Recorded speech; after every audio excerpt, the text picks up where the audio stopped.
ભારત દેશના વડાપ્રધાન શ્રી નરેન્દ્રભાઈ મોદીએ 2014માં વડાપ્રધાન બનતા વેત જ સમગ્ર વિશ્વમાં ભારતની નોંધ લેવાય, ભારતની સૌથી પ્રાચીન અભ્યાસ પદ્ધતિની નોંધ લેવાય એવું એક કાર્ય કર્યું. એ છે સમગ્ર વિશ્વમાં 21 જૂનને યોગ ડે તરીકે જાહેર કરવાનું.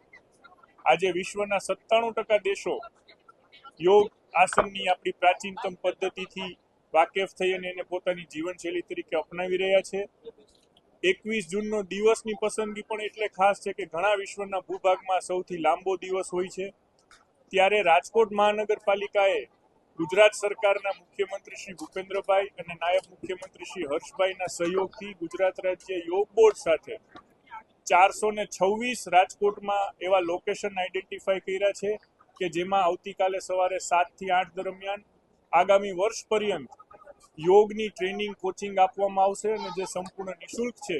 રાજકોટના સૌ શહેરીજનોને વિનંતી છે કે આપ તમારા નજીકના યોગ સેન્ટરનો મુલાકાત લઈ અને યોગને તમારી જીવનશૈલી બનાવી અને જે આ વખતે હેલ્ધી એજિંગનો જે કન્સેપ્ટ છે એ કન્સેપ્ટને જીવનમાં ઉતારીને આપણે સૌ આપણી પ્રાચીન પદ્ધતિને અપનાવી નિરોગી રહીએ. યોગ સેન્ટર બનાવવાનો કોઈ પણ ખર્ચ રાજકોટ મહાનગરપાલિકા દ્વારા નથી ભોગવવામાં આવવાનો. રાજકોટ મહાનગરપાલિકાએ પોતાની જગ્યાઓ ઉપલબ્ધ કરાવી છે અને ગુજરાત રાજ્ય યોગ બોર્ડ જે ગુજરાત સરકારના સહયોગથી ચાલે છે એ લોકો યોગ કોચિંગ ટીચર્સ આપવાના છે.